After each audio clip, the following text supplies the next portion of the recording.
quantos de vocês pararam e passaram o alinhamento? Ó, todos que pertencem ao nosso escritório, à nossa instituição, vão se posicionar dessa forma. Agora o jogo mudou. Ele não quer mais ouvir ganho alto. Hoje, a gente aconselha, sim, separar uma parte desse orçamento para você investir em credibilidade.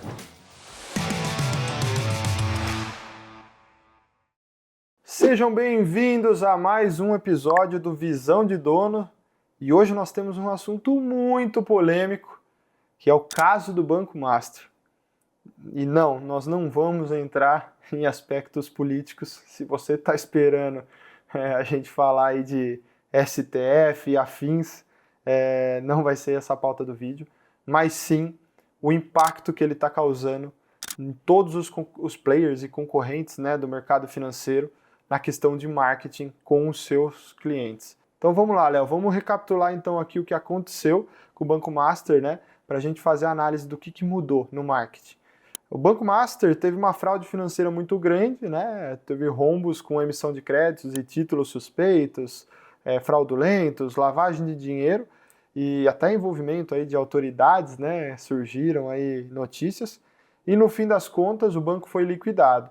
Mas antes de ser liquidado, né, Léo, ele trazia campanhas, anúncios, né, e drivers dentro do seu marketing voltado para uma rentabilidade muito alta, como 140% acima do CDI, taxas de CDB pré-fixados e pós muito grande, o que acabava trazendo, né, um aspecto que não gerava tanto problema até nesse momento, mas agora com o escândalo... Era um fator de atração, revirou, né? Muito, muito.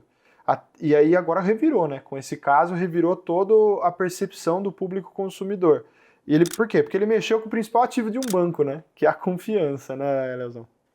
Exatamente. E o ponto que pega, eu acho que em todo esse contexto, é realmente a mudança que houve de percepção entre credibilidade e rentabilidade, né? E a gente vem sentindo isso também nos clientes que a gente vem atuando aí do mercado financeiro. E o quanto que isso impacta negativamente quando você também utiliza determinados drivers de rentabilidade hoje.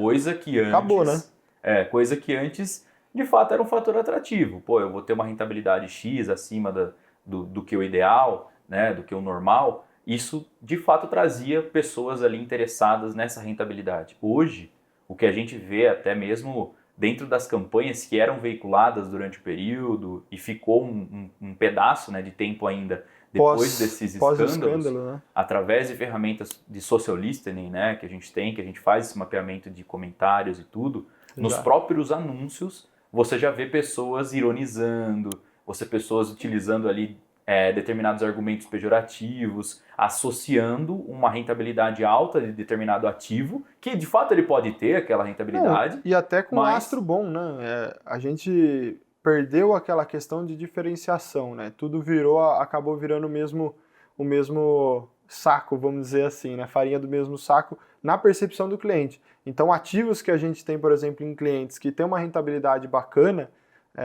a gente não pode mais explorar esse driver, né? Porque acabou o marketing agressivo da rentabilidade alta. Você trabalhar o marketing focado nessa rentabilidade alta, ele virou uma cilada. Porque agora todo mundo está colocando, o cliente está tendo a percepção de colocar tudo ali no mesmo saco e, rentabilidade alta é fraude.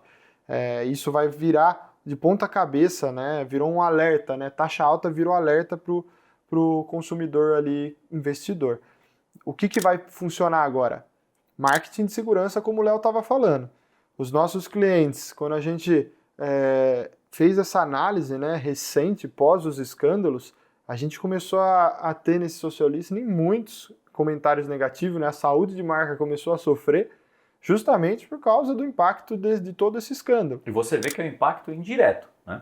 Não é necessariamente... Tem nada a ver, são ativos diferentes, modalidade de investimento diferente, mas só de ter uma rentabilidade um pouco mais alta do que o mercado tem ali de média, porque a modalidade do ativo é assim, e ele tem lastro, tem garantia real, mesmo assim, acabou impactando. E agora, o que os concorrentes, né, devem fazer? O que o pessoal que está assistindo a gente, Léo, deve fazer em termos de comunicação para atuar aí nesse ponto e resolver essa percepção, né? Agradar agora o cliente e não causar uma repulsa? Eu acredito que a gente tem dois caminhos, na verdade, né? Um caminho é o atuar daqui para frente, né? O que a gente tem que enxergar daqui para frente, aprender com todo esse processo todo que a gente teve, o que está dando certo, o que está dando errado e a gente ajustar. Mas eu gostaria também de dar um passo um pouco para trás, né?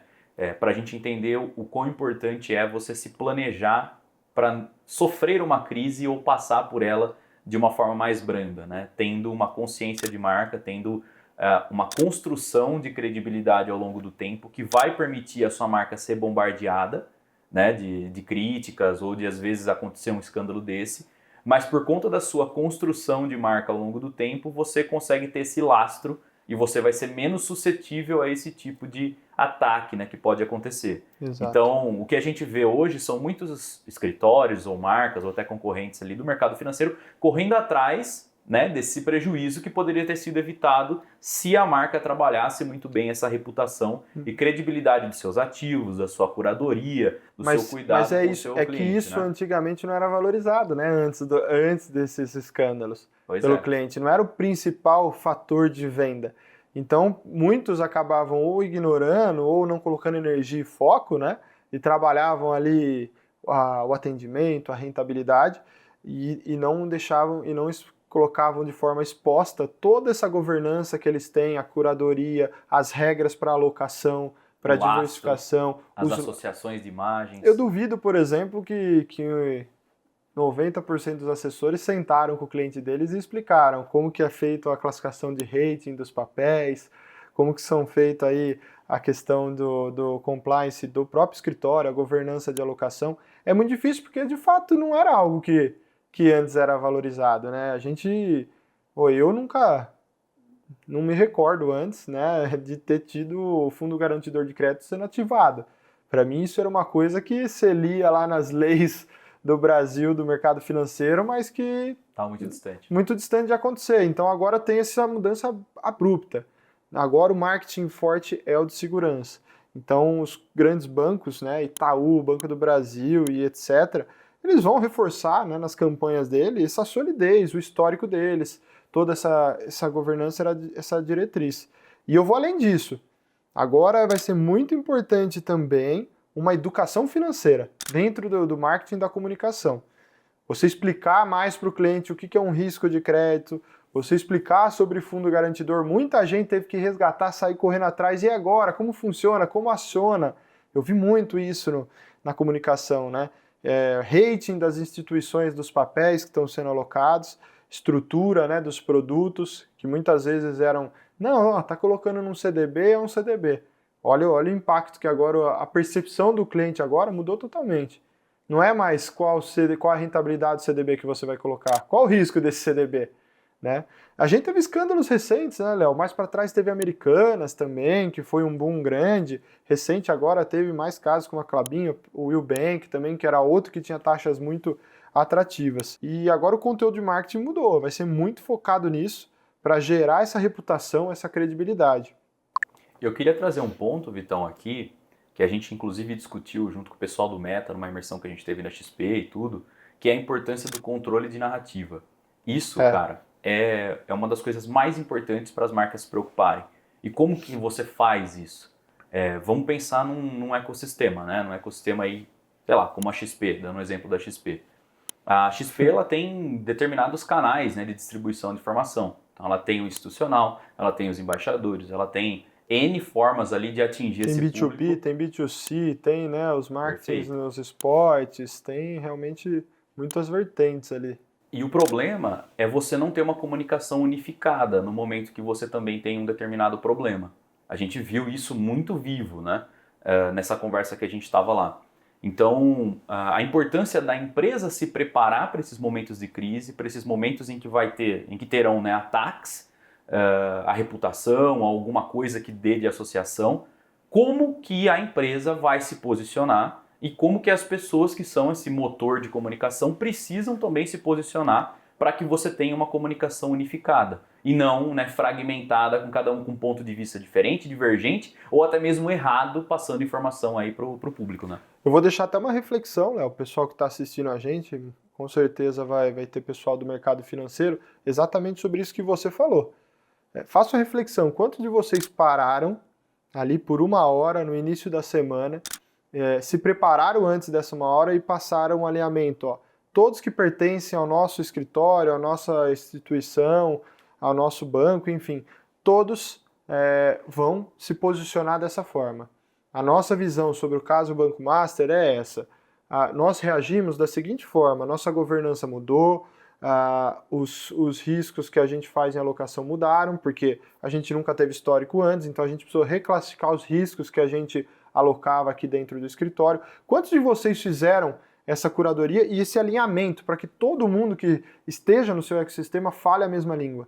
Eu acho que esse é um ponto de reflexão que eu acho que é muito importante para que você tenha, né, esse controle de narrativa, porque senão cada um fala de um jeito, né, Léo? Você não vai vira uma comunicação difusa. Exatamente, confunde o cliente pra caramba, né? Exatamente. E uma coisa que é importante também, a gente está falando sobre campanha, sobre marketing como um todo, né, reputação. Esse tipo de editorial, né, esse tipo de comunicação, como você citou anteriormente, há meses atrás, não era tão valorizada, né, pelas empresas em termos de resultado. Não era um driver que... Talvez um driver saía pequenininho lá. Um driver terciário, talvez, que poderia ali ajudar essa pessoa a se convencer.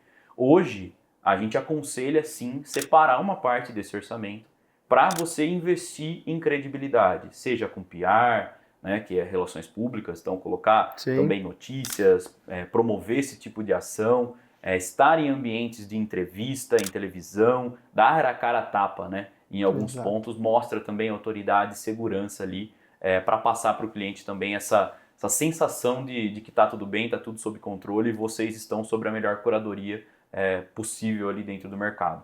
Então acredito que esse ponto seja extremamente essencial agora nesse momento, né? E pensando no futuro com as potenciais crises que possam acontecer também. Exato, porque assim, a verdade é que muitos têm já bons trabalhos com reputação e credibilidade, só que eles não comunicam isso. Então você tem grandes especialistas, você tem uma baita de uma regra, de uma inteligência de alocação, por exemplo, de investimento, e você não comunica, você não transparece isso para o seu consumidor, para o seu cliente. E agora a gente teve uma grande mudança psicológica do investidor, né? Agora o jogo mudou. Ele não quer mais ouvir ganho alto, ele quer ouvir segurança e confiança, porque muita gente aí acabou passando apertado, principalmente quem estava acima, né, do fundo garantidor de crédito aí, que vai entrar naquela lista, que vai saber se vai recuperar ou quando vai recuperar esse investimento, né? Bom, Banco Master, mudança grande no marketing. Agora o jogo vai ser credibilidade e segurança. E competir com os grandes aí em credibilidade e segurança não é fácil, então você vai precisar saber comunicar bem isso, saber utilizar bem o que você já tem. Aparecer, né, Vitão? Colocar a cara a tapa, quem está à frente da empresa, os diretores, os sócios, importantíssimo isso, mostra, né, bastante empatia pelo momento, Exatamente. Credibilidade, passa essa segurança, né? Não terceirizar a imagem dos anúncios, dos conteúdos para uma pessoa que não tem nenhum nexo com a empresa. Isso mostra também cuidado com os influencers, né, e com os posicionamentos dos influencers agora, né? Cuidado ao usar influenciadores agora, contratar um apresentador, não é o momento agora para fazer isso. Agora é o momento de pegar o cliente, abraçar ele, ficar próximo, né, e trazer ele cada vez mais para perto ali da empresa. E não adianta também você querer transparecer o que você nunca teve. Também isso é uma cilada. Se você não construiu estruturas para reputação, trabalhos, etc., construa agora, mostra o que você está construindo agora, não fique também tentando embalar algo que não existe, porque não se sustenta. Outra dica aí para você não cair numa cilada. E se você quer saber um pouco mais de como trabalhar nesse momento o marketing, os conteúdos, deixa um comentário, chama a gente, temos bastante assunto aí e case para a gente trocar uma ideia e ver qual que é o cenário de vocês. Beleza, Leozão? É isso aí. Foi bom?